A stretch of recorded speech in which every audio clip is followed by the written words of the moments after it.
Eu que agradeço a oportunidade, obrigado mais uma vez por ter a chance de participar aqui com vocês. Sempre é uma honra, digo isso também em nome de todos os outros sócios da Nexco Investimentos.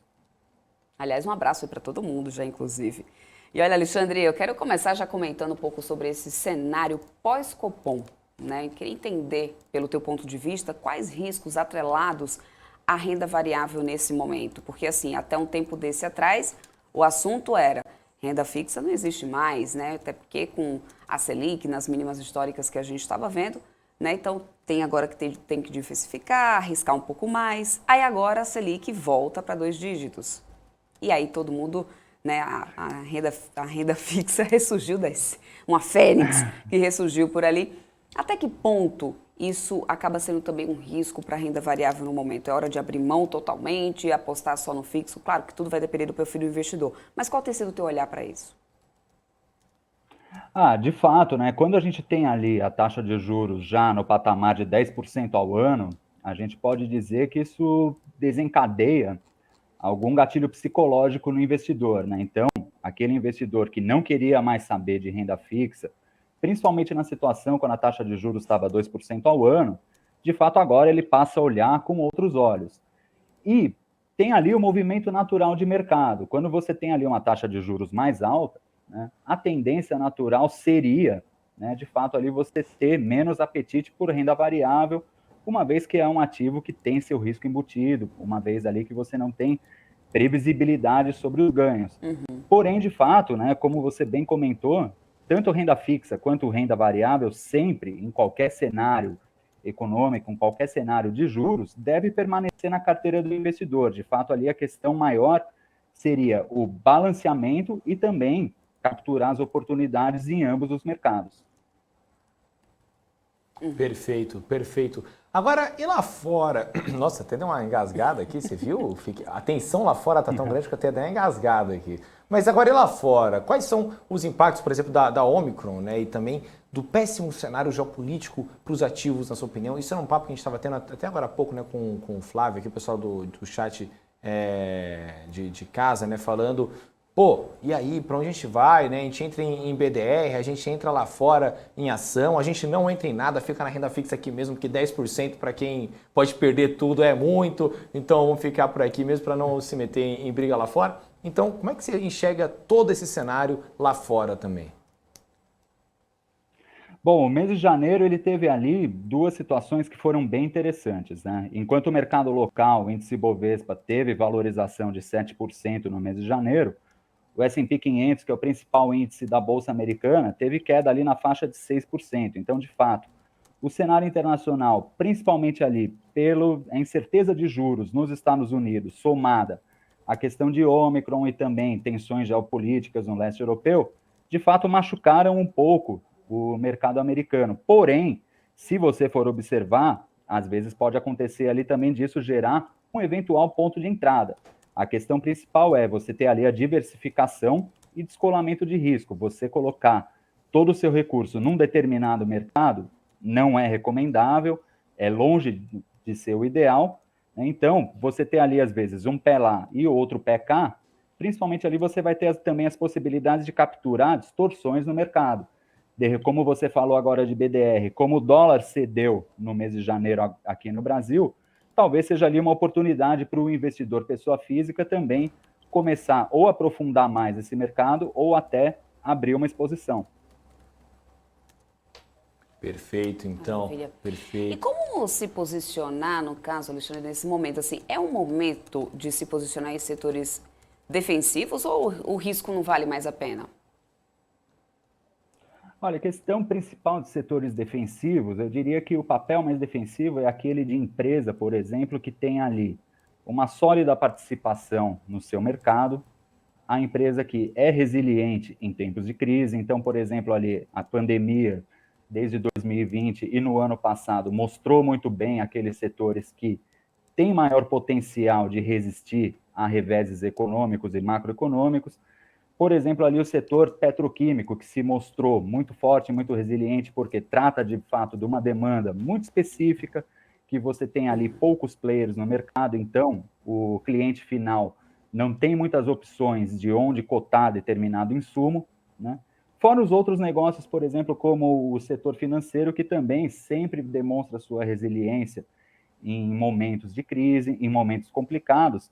Então, o investidor pode realmente ali ter mais diversificação e eu diria que o momento atual, com o cenário de incerteza política no Brasil, incertezas também no mercado internacional, principalmente com relação aos juros dos Estados Unidos e às tensões geopolíticas, diria ali que não é o momento exato realmente de fazer movimentos mais especulativos, de procurar ações que ou caíram demais, ou que estejam muito baratas, ou de setores que têm apresentado dificuldades já no curto e médio prazo. É preferível, nesse momento, de fato, olhar para o setor mais resiliente e, mais do que nunca, comprar projetos.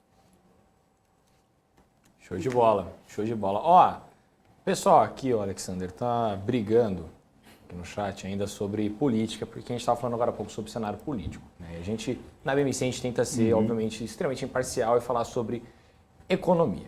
Mas vamos fazer aqui um exercício, aqui uma simulação, Alexander. Vamos supor que você se candidatou a presidente, você chegou ali, você tem um cargo que é presidente e ministro da economia, e começou 2023. O que você faria para arrumar a casa aqui, a economia brasileira, na sua opinião? O que está faltando, né? Por exemplo, a gente está tendo uma postura muito diferente dos dois candidatos que parece que está estressando o mercado do mesmo jeito. Né? Um está falando, por exemplo, em reinvestir em refinaria, parar de pagar dividendo. Outro está falando sobre teto de gasto, que não está tão afim assim desse teto de gasto aí, e aí já briga com o ministro dele mesmo. Então, como é que você... O que você faria na sua mão aí em 2023? Essa é uma excelente pergunta que eu tinha que ter feito para todos os entrevistados, Débora. Que excelente ideia. Eu vou fazer o ano inteiro essa pergunta. Essa pergunta realmente vale até outubro ou até o final do ano, realmente, né? E se você for olhar, né, por exemplo, ali ontem, que teve bastante comentário sobre a questão da Petrobras, os comentários dos principais candidatos, cada um deles com uma ideia bem distinta, com projetos bem diferentes entre si, para possibilidades do que fazer com relação à empresa e também o que fazer com relação à política de preços de combustíveis, que são puxadores da inflação, né? Mas eu acredito ali que, pelo menos, a ótica de vendo de fora, de quem trabalha no mercado e vive o mercado, o principal para trazer confiança para o investidor estrangeiro e também para você ter ali um pouco mais de previsibilidade, confiabilidade no país, eu, pelo menos, no lugar ali do ministro da Economia, atacaria primordialmente a questão do ajuste fiscal. Um país não pode ter ali as suas contas totalmente desajustadas, com o rombo nos gastos aumentando a cada ano, e você ali começar a gerar uma dívida, eventualmente, que pode um dia, daqui a algumas décadas, se tornar impagável, e para a gente ter que voltar a recorrer, eventualmente, ali a empréstimos do FMI. Então, acho que eu, no lugar do ministro da Economia, se eu tivesse oportunidade, coisa que, infelizmente, talvez não venha a acontecer, mas seria ali primordialmente isso, atacar teto de gastos e política de gastos e, principalmente, procurar equilibrar as contas públicas. Show de bola, show de bola. Então, ó, pessoal, a cota de política já foi, tá bom? Porque senão o pessoal só vai ficar aqui brigando de política, aí vai falar lá, tipo, não, porque eu odeio o Lula, não, porque eu odeio o Bolsonaro, não, porque... gente, vamos, ó, foca nas perguntas, gente, foca nas perguntas, vamos lá. Débora, sem perguntar aí. Tem que fazer uma live específica sobre política, né? Senão exatamente. Já era. Eu queria comentar um pouquinho sobre o cenário do dólar, né? Como a entrada de capital estrangeiro pode afetar essa cotação do câmbio? Porque muito tem se questionado se essa entrada de capital estrangeiro vai ser uma coisa, tipo, passageira, né? Tipo assim, estão só segurando uma chuva aqui, né? E isso, qual o impacto, meu questionamento na tua opinião, qual seria o impacto dessa rápida saída aí do capital estrangeiro que tem entrado com força? Ou você acredita que isso deve durar mais um pouco, isso pode dar uma segurada um pouco mais esse câmbio? Bom, a questão da entrada do capital estrangeiro, de fato, a gente só vai conseguir saber se ele é especulativo de acordo com as movimentações de mercado. Se, por exemplo, ali o índice Bovespa começar a ceder e o dólar subir, é um claro sinal que, de fato, aquele capital que entrou no começo do ano era especulativo. Mas outra questão também, o juro alto, ele pode sim atrair capital estrangeiro que venha a ficar no Brasil de forma mais saudável, ou seja, de forma mais permanente ou de médio e longo prazo. Porém, a principal preocupação ainda para o investidor estrangeiro é a volatilidade da nossa moeda, que ainda continua muito alta, principalmente ante o dólar americano. Então, se a gente tem ainda uma volatilidade muito alta mesmo a taxa de juros de 10, 11, 12% ao ano, de fato não vai ser atraente e segura, né, para que compense o risco para o investidor estrangeiro trazer capital que venha e fique. Então, a gente tem ali essas duas questões. Não à toa que, por exemplo, no Boletim Focus, trabalha-se ali com o dólar a 5,60 para o final do ano. Então, muito se lê disso também, que hoje, talvez o capital que tem entrado, talvez boa parte dele, ou pelo menos ali uma fatia considerável, seja sim especulativo. Então, é mais um ponto de cuidado também. Show de bola, show de bola. Ô Alexander, queria voltar a falar um pouco aí sobre o aumento da Selic, né? Como é que os investimentos em renda fixa podem ser afetados, né? Por exemplo, onde se posicionar nessa categoria? Inclusive, a gente estava até falando esses dias, né, Débora? Agora que o quão engraçado é isso, né? Aumentou a Selic, todo mundo agora, todo influenciador de mercado financeiro tem lá uma thumbnail, lá, uma capa no vídeo assim, quem não tem renda fixa é louco, né? Olha, é hora da renda fixa renasceu, né? Quais então, melhores títulos? Como é que é? Quais os melhores títulos? Quais os melhores títulos, né? Enfim, saiba 5 títulos para ficar milionário com renda fixa. Enfim, então, Alexander, como é que de fato o investidor tem que se posicionar nessa categoria, principalmente agora com essa postura do Copom, que deve inclusive continuar aumentando os juros, pelo menos na próxima reunião, né? Exato, a gente tem ali a projeção que o juro continue aumentando esse ano, não há consenso ainda no mercado se deve chegar a 11,5%, alguns analistas até falam de 12%. Então, a gente primeiro, para começar a responder essa pergunta com alguma qualidade, a gente tem que começar a falar do passado. Por exemplo, em 2020, em 2021, aquele investidor que tomou algum título pré-fixado, hoje ele não está nada feliz, porque ele tem ali a taxa contratada muito defasada com a taxa vigente no mercado. Uma outra preocupação também nesse momento, que o investidor deve olhar com muito critério, com muita calma, é a questão da inflação. No ano passado, a gente teve inflação ali de 10% ao ano. Então, se você olhar a taxa Selic a 10,75 contra uma inflação do ano passado de outros 10%, é ganho real praticamente nulo. Então, o que acontece? Para esse ano, você tem ali a projeção de inflação a 5,80.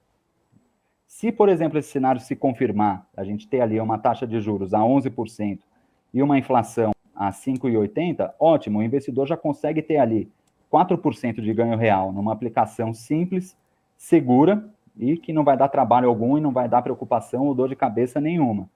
Porém, se esse cenário não se confirma, também não é o momento mais adequado, o momento mais interessante de pós-fixar totalmente a carteira, né? Pelo menos ali no curto prazo, pelo menos para os próximos 12 meses, é interessante ainda ter alguma coisa indexada à inflação. Lógico que também já se torna interessante fazer ali alocações indexadas ao CDI, por exemplo, ali o rendimento isento é o mais eficiente nesse caso, e com isso, né, brincar ali nessa ciranda, nessa gangorra de juros. Ali é nessa situação, principalmente uma vez que a inflação ela tende a acelerar mais rápido do que os juros, e quando ela cai, os juros também caem muito depois, de forma tardia, então é nesse momento ali que o investidor vai conseguir obter ali um ganho real maior na carteira dele, é com a queda da inflação que acontece antes da queda dos juros. Show de bola, show de bola. Perfeito. Ó, vai lá. Pode ir, Débora, pode ir. Eu queria comentar também com você, Alexandre, um cenário assim, mudando agora um pouco de assunto, vindo para fundos imobiliários, porque assim, vale a pena no momento, após eles terem apanhado tanto aí durante os últimos anos e também após as polêmicas envolvendo a MXRF, que realmente na última semana deu o que falar? De fato, o fundo imobiliário é um mercado interessante, porque você, dentro ali dos próprios fundos imobiliários, você tem várias possibilidades de investimento. Você tem ali o investimento desde um ativo real, que é o fundo imobiliário que atua no setor de lajes corporativas ou no setor de logística, também como você tem fundos imobiliários que são chamados ali coloquialmente de fundo de papel, que é o caso do MXRF, que ele vai ali adquirir recebíveis do setor, então são títulos de renda fixa dentro do fundo imobiliário, que é o caso de CRIs, LCIs e outros recebíveis, etc. Então você tem ali um cenário que o preço de cota pode estar depreciado ante ali toda uma conjuntura por conta do cenário de alta dos juros, Por outro lado, esses papéis que atuam ali diretamente com recebíveis do setor, que tem bastante juro embutido dentro dele, tem ali a possibilidade do investidor conseguir ganhar no provento, uma vez que o provento tende a se fortalecer nesse cenário, e para o futuro, isso já mais para o médio e longo prazo, quando e se a taxa de juros vier a cair novamente, é quando o fundo imobiliário vai ganhar força, principalmente ali no valor de cota.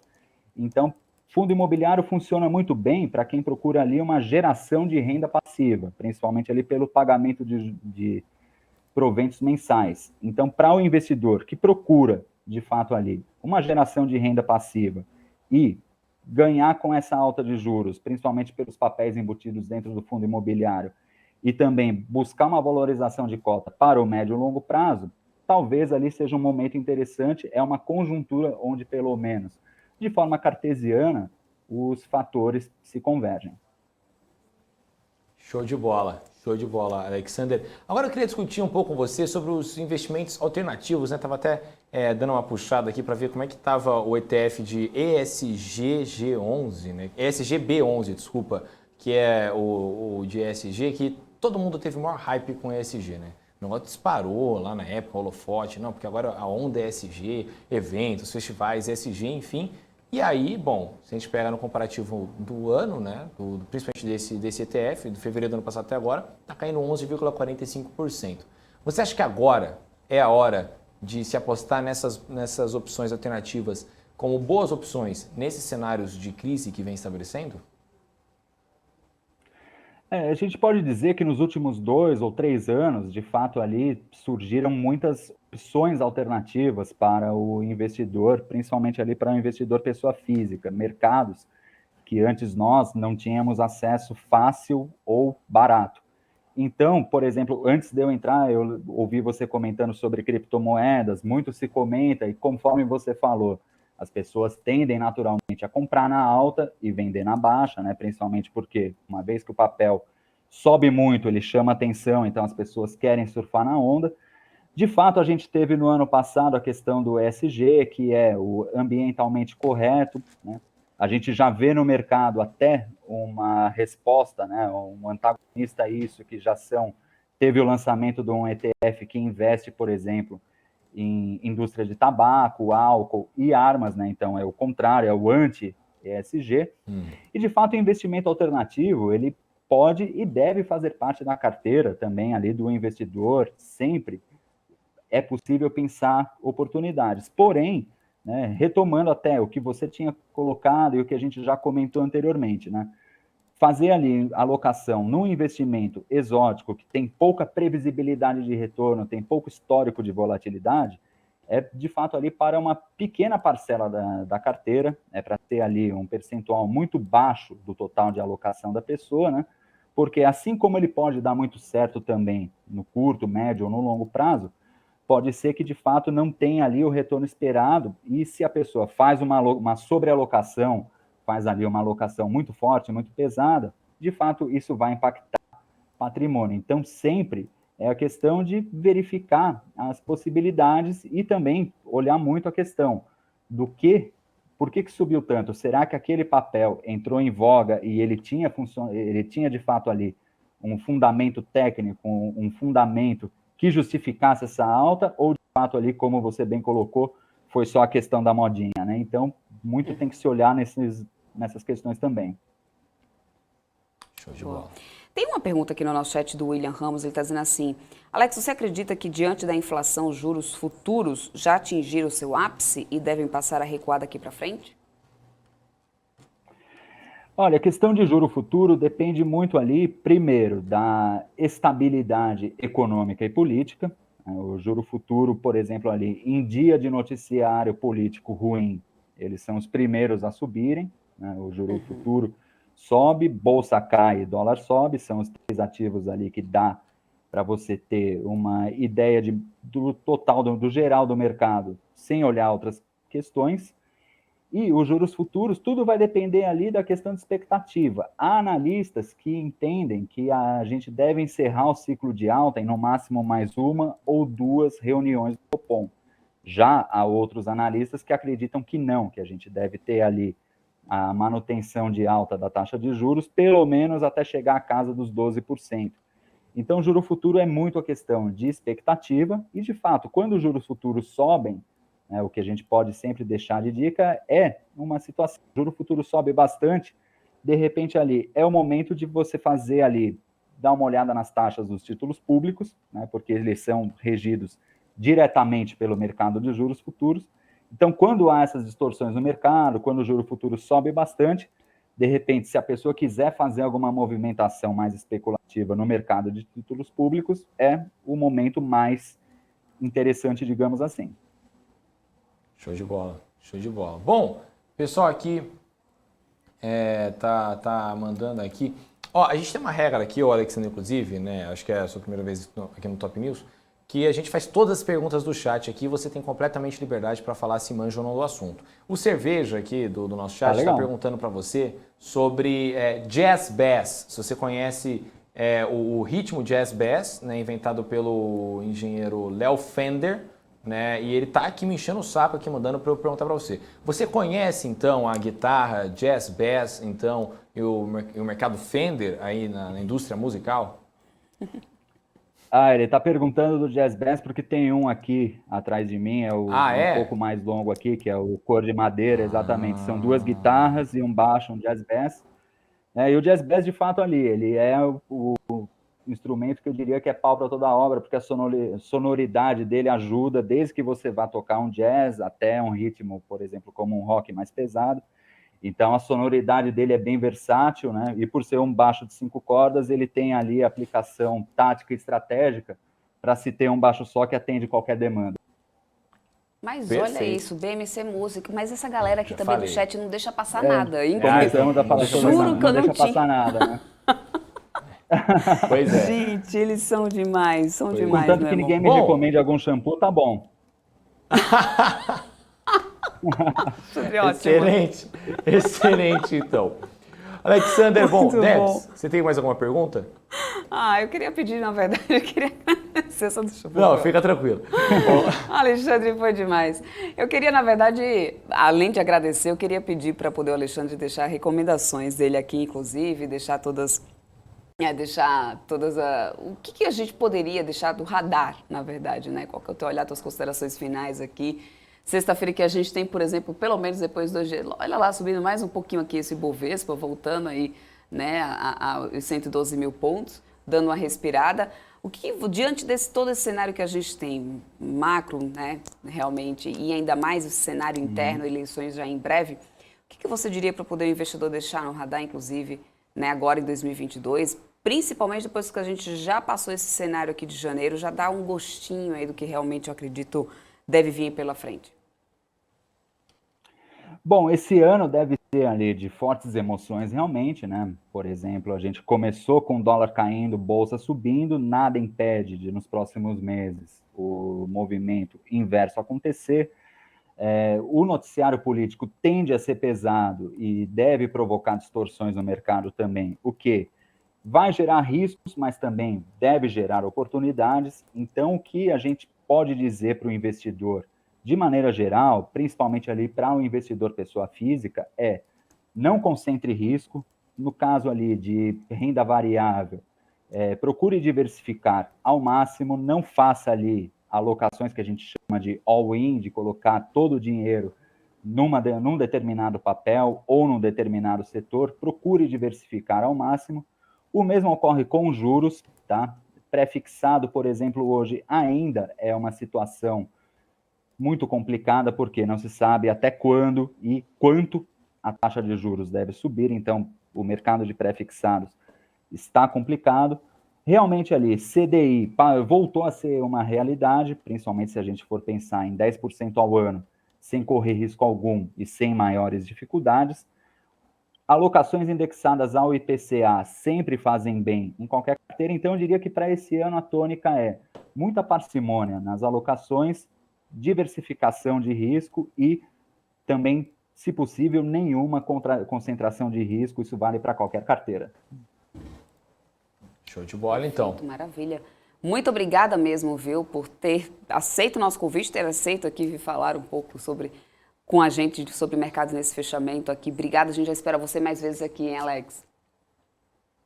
Tá legal, muito obrigado. Eu agradeço mais uma vez o convite, a oportunidade de poder participar. Também reitero ali o agradecimento em nome dos outros sócios da Nexco Investimento e sempre a gente está à disposição no que a gente puder ser útil. Perfeito. Excelente. Combinado, então. Até uma próxima. Tchau, tchau. Valeu.